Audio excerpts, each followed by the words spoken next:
అమూల్యమైన సందేశాన్ని మనకు అందిస్తాయి. వేదిక మీదున్న పెద్దలు, గౌరవనీయులు మీ ప్రిన్సిపల్ గారు,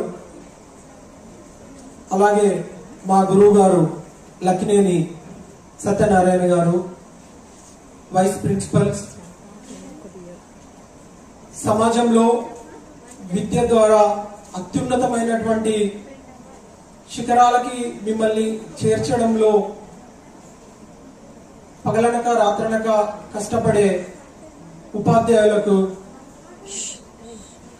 ఈ పూట మాత్రమే మీరు అటు కూర్చొని భవిష్యత్తులో అత్యున్నతంగా స్థిరపడి ఇటు వచ్చి కూర్చునే ఇక్కడ కూర్చున్న బిడ్డలందరికీ గుడ్ ఆఫ్టర్నూన్.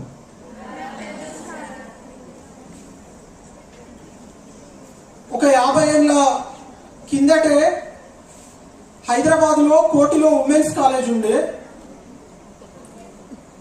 ఆ రోజుల నుండే కొత్తగూడెంలో కూడా హైదరాబాద్కు ధీటుగా ఇక్కడ కూడా ఒక ఉమెన్స్ కాలేజ్ పెట్టిండ్రు.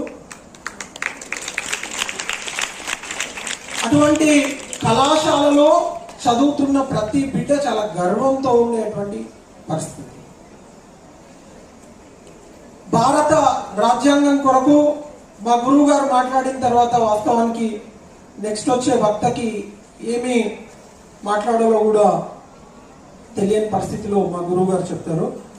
అయినప్పటికీ మీకు చాలా విషయాలు అవగతమై ఉంటాయి, చాలా విషయాలు తెలిసినప్పటికీ కేవలం కొన్ని నిమిషాల సేపు నాకున్నటువంటి భావాలను మీతో పంచుకుంటాను. 75 సంవత్సరాల రాజ్యాంగం, 75 సంవత్సరాల రాజ్యాంగము మనకెందుకు అవసరం పడ్డది? రాజ్యాంగానికి ముందేంది, రాజ్యాంగం రాకముందేంది, రాజ్యాంగం వచ్చినాక పరిస్థితి ఏంది? ఇందాక మా సార్ చెప్పినట్టు రాజ్యాంగం రాకముందు ఒక యజమానికి భూమికి పత్రాలు ఉంటే ఆ పత్రాలు ఉన్న వాళ్ళు మాత్రమే ఓటేసేటువంటి పరిస్థితి.